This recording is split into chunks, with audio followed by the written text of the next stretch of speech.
मित्रों, ये महाभारत के पाठ का तीसरा भाग है। पिछले भाग में हमने महाभारत के पहले पर्व आदि पर्व के अंतर्गत आने वाले उप पर्व पौष्य पर्व का पाठ आरंभ किया था। महाभारत की कथा के पाठ के इस भाग में आज हम उसी पौष पर्व की कथा को आगे बढ़ाएंगे। क्योंकि आचार्य वेद ने स्वयं अपने गुरु के घर रहकर यह सीखा था कि छात्रों को बड़ी ही कठिन परिस्थितियों का सामना करना पड़ता है, इसीलिए वो अपने शिष्यों को बहुत ज्यादा परेशानी वाले कार्य नहीं देते थे। एक दिन उपाध्याय वेद किसी कार्य से बाहर जाने वाले थे। उन्होंने अपने शिष्य उत्तंक को बुलाकर कहा कि हे वत्स उत्तंक, मेरे घर में मेरे बिना जिस किसी भी वस्तु की कमी हो जाए उसकी पूर्ति तुम कर देना। उत्तंक गुरु की आज्ञा का पालन करते हुए गुरु के घर में ही रहने लगे। एक दिन उपाध्याय के आश्रय में रहने वाली सारी स्त्रियों ने मिलकर उन्हें बुलाया और कहा, तुम्हारे गुरु की पत्नी रजस्वला हुई है। इस समय अगर गुरु यहाँ होते तो वो बहुत आसानी से गर्भ धारण कर सकती थी, लेकिन उपाध्याय परदेश गए हैं। तुम्हारी गुरु पत्नी का ऋतुकाल व्यर्थ न जाए, इसके लिए वैसा करो जिससे वो गर्भ धारण कर सके।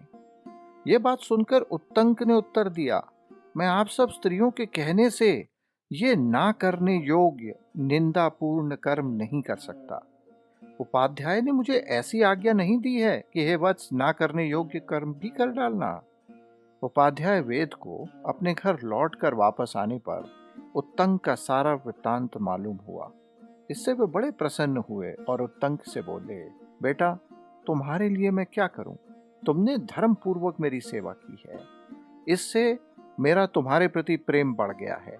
अब मैं तुम्हें घर लौटने की आज्ञा देता हूँ। जाओ, तुम्हारी सारी कामनाएं पूरी होंगी।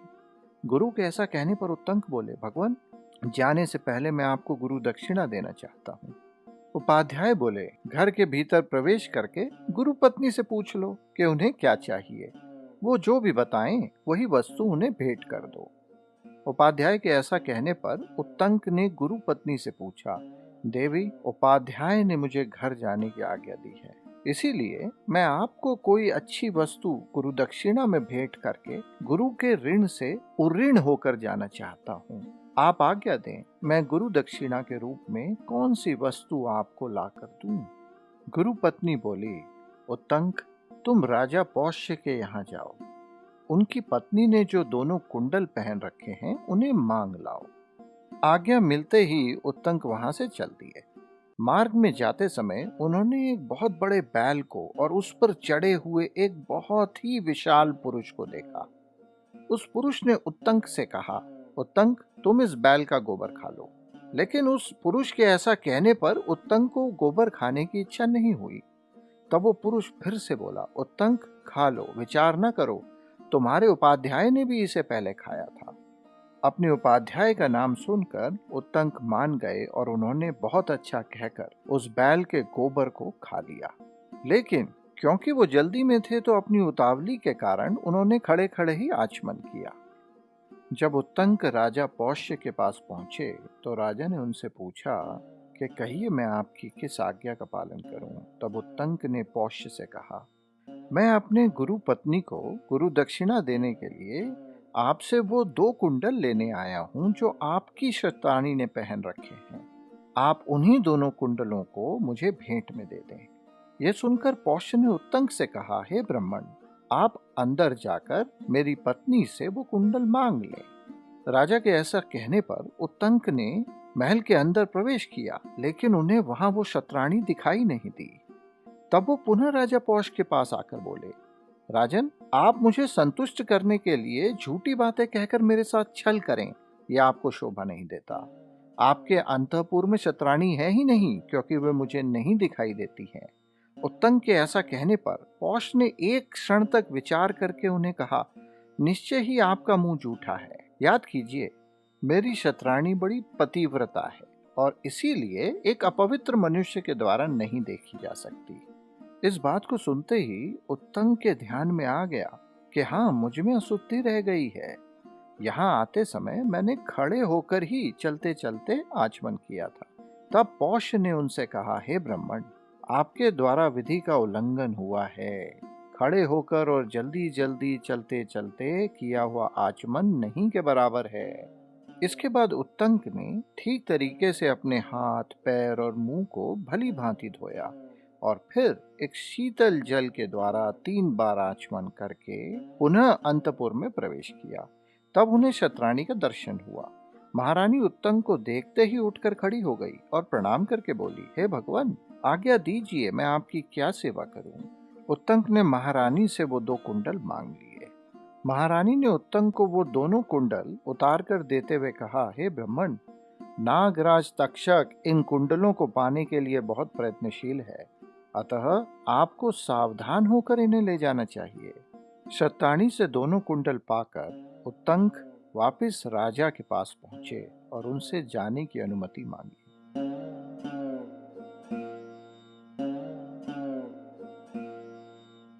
तो राजा पौष्य बोले, भगवान, बहुत दिनों के बाद कोई सुपात्र ब्राह्मण मिला है, मैं श्राद्ध करना चाहता हूँ, आप इसके लिए थोड़ा समय दीजिए।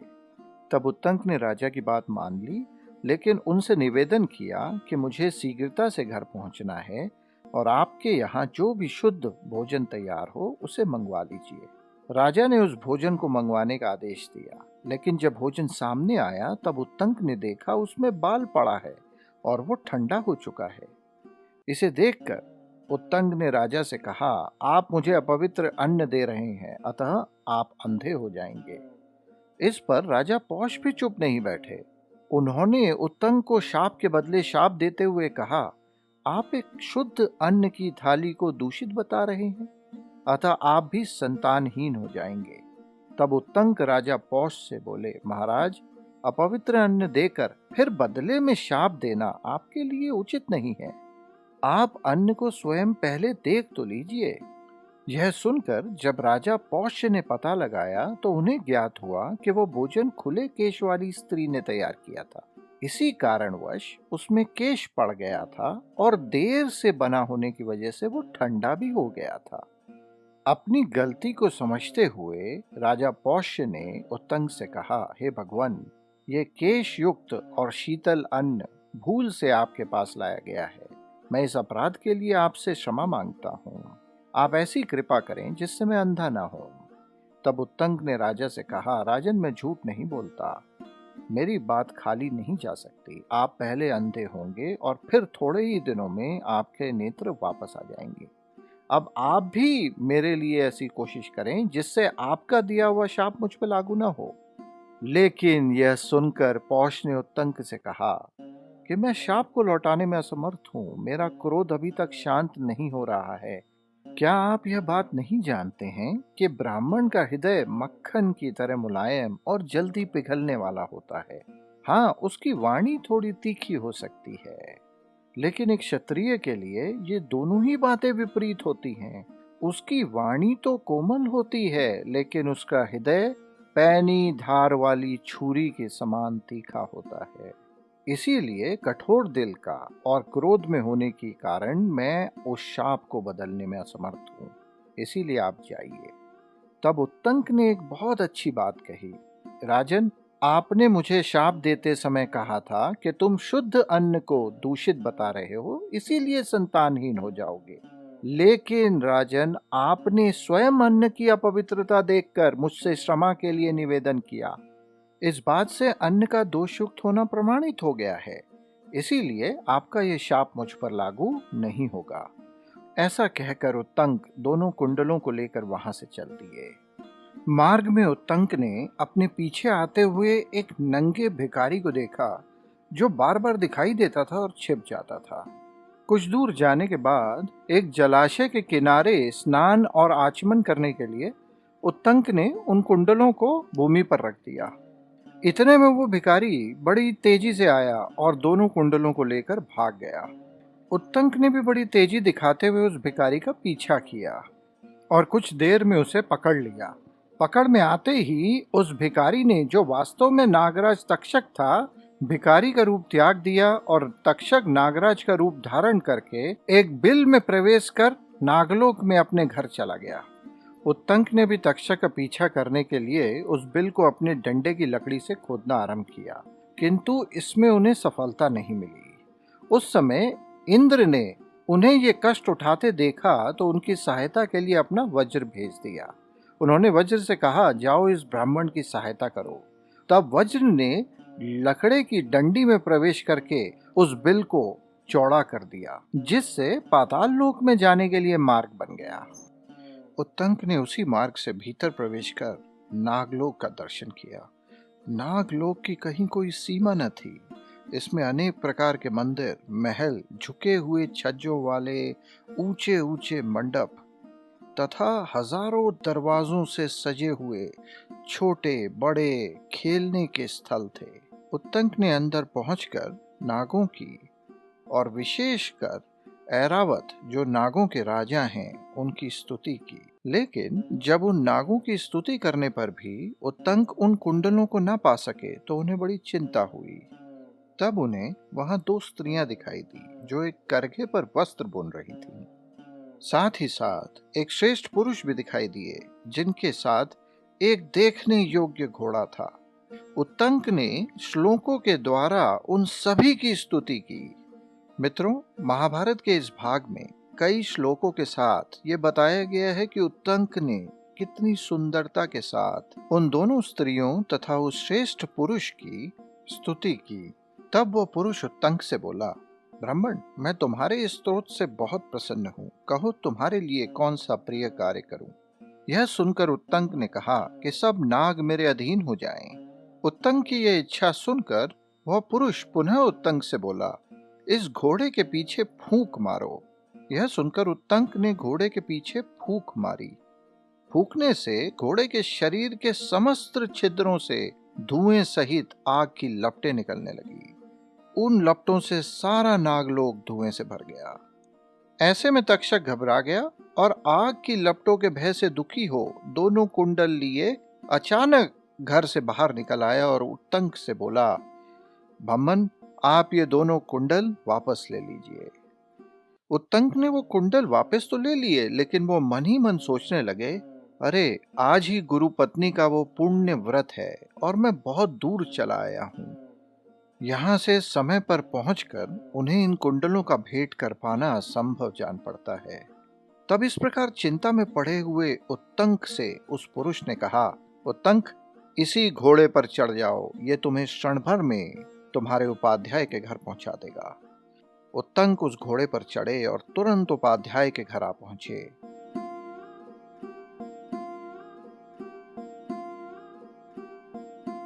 उधर गुरुपत्नी स्नान करके बैठी हुई अपने बाल संवार रही थी। मन ही मन सोच रही थी कि उत्तंक अब तक नहीं आया और उन्होंने मन में उत्तंक को शाप देने का विचार बना लिया था। उत्तंक ने उपाध्याय के घर में प्रवेश कर गुरुपत्नी को प्रणाम किया और दोनों कुंडल उन्हें दे दिए। तब गुरुपत्नी ने उत्तंक से कहा, तेरा कल्याण हो और तुझे सिद्धि प्राप्त हो। उसके बाद उत्तंक ने उपाध्याय के चरणों में प्रणाम किया। उपाध्याय ने उत्तंक से पूछा, तुम्हारा स्वागत है, लेकिन लौटने में देर क्यों लगाई। इस पर उत्तंक ने उपाध्याय को उत्तर दिया, भगवान, नागराज तक्षक ने इस कार्य में बड़ा विघ्न डाल दिया था और मुझे उसका पीछा करते हुए नागलोक में जाना पड़ा। मेरे पूरे रास्ते में और नागलोक में मैंने कुछ ऐसी बातें देखी मैं समझ नहीं पाया हूँ। गुरुवर, आप मुझे बताइए कि वो सब क्या था। नागलोक में मैंने दो स्त्रियां देखी जो करघे पर सूत रखकर कपड़ा बुन रही थी। उस करघे में काले और सफेद रंग के सूत लगे थे। वह सब क्या था उपाध्याय। उपाध्याय बोले, वो जो दोनों स्त्रियां थी वे धाता और विधाता हैं, और जो काले और सफेद सूत के धागे थे वे रात और दिन हैं। 12 अरों से युक्त जो चक्र जिसे 6 कुमार घुमा रहे थे वे 6 ऋतुएं हैं। उन 12 अरों का मतलब 12 महीने। तब उत्तंक ने पूछा, वहां एक पुरुष भी मैंने देखा था, वह कौन था। और उसके साथ एक बहुत बड़ा घोड़ा दिखाई दिया, वह कौन था। और यहाँ से जाते समय मार्ग में मैंने एक बैल देखा था, उस पर एक पुरुष सवार था। उस पुरुष ने मुझसे आग्रह पूर्वक कहा था कि उत्तंक, इस बैल का गोबर खा लो, तुम्हारे उपाध्याय ने भी पहले इसे खाया है। तब मैंने उस पुरुष के कहने पर उस बैल का गोबर खा लिया। लेकिन गुरुजी, वो बैल और पुरुष कौन थे। उपाध्याय बोले, नागलोक में जो पुरुष था वो इंद्र हैं, जो अश्व था वो अग्नि है, और इधर से जाते समय मार्ग में तुमने जिस बैल को देखा था वो स्वयं नागराज ऐरावत हैं, और उस बैल पे जो मनुष्य चढ़ा हुआ था वो इंद्र देवता हैं। तुमने बैल के जिस गोबर को खाया है वो अमृत था, और इसी कारण से तुम नागलोक में जाकर भी मरे नहीं। इंद्र भगवान मेरे सखा हैं। तुम्हारी सफलता और सुरक्षा के लिए मैंने उनसे अनुग्रह किया था। यही कारण है कि तुम दोनों कुंडल लेकर फिर यहाँ लौट आए हो। अब तुम जाओ, मैं तुम्हें जाने की आज्ञा देता हूँ। उपाध्याय की आज्ञा पाकर उत्तंक हस्तिनापुर की ओर चल दिए, लेकिन उनके मन में तक्षक से बदला लेने की इच्छा भर चुकी थी। हस्तिनापुर पहुंचकर उत्तंक राजा जन्मेजय से मिले। मित्रों, आपको याद होगा कि राजा जन्मेजय अपने भाइयों को उपाध्याय की सारी बातें मानने की चेतावनी देकर तक्षशिला गए थे। वे वहां विजय पाकर लौट आए थे। उत्तंक जब राजा जन्मेजय से मिले तब वो अपने मंत्रियों से घिरे हुए थे। उत्तंक ने राजा को विजय का आशीर्वाद दिया और उसके बाद सही समय आने पर बड़े नपे तुले शब्दों में राजा से कहा, हे राजाओं में श्रेष्ठ, यहाँ आपके करने योग्य बड़ा उत्तम कार्य उपस्थित है, लेकिन आप अज्ञानवश कोई और ही कार्य कर रहे हैं। इस पर राजा जन्मेजय बोले, हे ब्राह्मण, मैं अपनी प्रजा की रक्षा करके अपने क्षत्रिय धर्म का पालन करता हूँ। आप बताइए, आज मेरे करने योग्य कौन सा कार्य उपस्थित है जिसके कारण आप यहाँ आए हैं? राजा जन्मेजय के ऐसा कहने पर उत्तंक ने कहा, महाराज, वह कार्य मेरा नहीं आपका ही है।